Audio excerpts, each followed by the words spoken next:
Governor Newsom today signed a $7.6 billion relief package that will give $600 payments to millions of low-income Californians, including those who were not eligible for federal stimulus payments. Regardless of your status, those that have been left behind in that federal stimulus, California is not going to leave you behind. And lawmakers are likely to approve more aid for businesses next week. I spoke today with State Assemblymember Eduardo Garcia about that relief, and he also shared his thoughts on the vaccine and schools reopening. Eduardo, thanks for joining us. Thank you for the invitation. California lawmakers passed more than $7 billion in relief, which includes $600 stimulus payments for millions of low-income Californians. Tell us more about the payments and who is eligible and what do people need to know? Well, more important is that there are still $2 billion that the state legislature will be approving this coming week to help our small businesses. But when we're focusing on the stimulus dollars that will go to Californians, it's those who are making $30,000 or less, those who qualify for the IETC program, as well as those with ITINs. And we have a lot of people in our community who are working that make under $30,000, those who work in essential jobs today. We know that they've been hit really hard, not just with COVID-19 and their personal health and well-being, but also financially. Those are farm workers, people working in the restaurants, hospitality industry, those who have not stopped working since this pandemic began. How crucial is this help for Californians? And what do you say to critics who say that the state just can't afford to do this? Look, we seen a $26 billion surplus even during this economic time. The fact is that we have the money and we need to invest in people who have been hit hardest by this pandemic. And it's going to assist families to put food on their table, catch up on some of the utility bills that they're behind, pay rent. I mean, it's something that's going to be significantly helpful.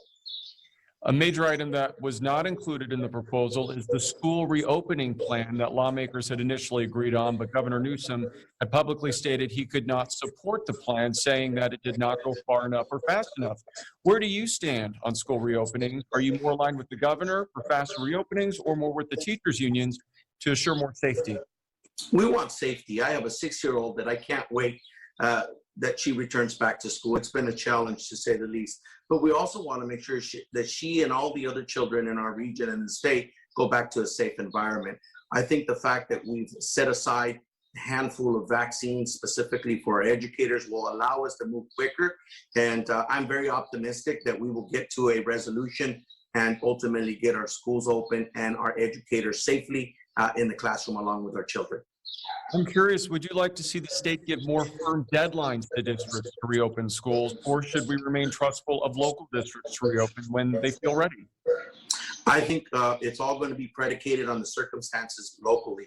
And I think that's where the local control issue comes into play.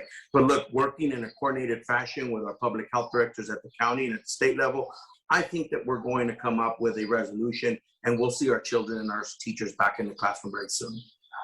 The governor visited the Coachella Valley last week. Tell us more about his visit and what it meant for you. Well, look, he came out to recognize the work of the Riverside County Public Health Department, the leadership at the county when it comes to focusing on vaccinating essential workers like farm workers. And we have to highlight how important it is that this collaboration couldn't take place without the cooperation of our farmers, our nonprofit organizations, of course, the leadership of the public health directors. And he came specifically to highlight how significant this program is and how we must replicate it throughout the state. Of course, he came, and you better believe that we did mention to him how much we need additional vaccines to really get to the core of the workers in the food chain supply. Our farm workers, our grocery store workers, restaurant workers, those who the data tells us have been hit really hard by COVID-19. Something else the governor mentioned, vaccine equity. And he says the state needs to focus on doing more with that. How do you feel that Riverside County and the Coachella Valley has been doing in regards to vaccine equity? Look, the fact is that no one was ready for this pandemic. This global pandemic has hit everyone by surprise, and it's caused a tremendous amount of hurt. 500,000 people in the country, close to 50,000 people who have passed in California. We could definitely do a better job when it comes to equity and focusing our efforts on those who have been hit hardest And prior to the pandemic, we've been talking about the disproportional impacts of climate, of clean water, clean air, the economy growing unevenly in California. And so equity isn't a new word for us. We've been making sure that all of our public policy efforts have an underlying theme that comes with equity. And today, now more than ever, that's important. All right, Eduardo, we appreciate your time. Thanks so much for joining us. Thank you for the invitation.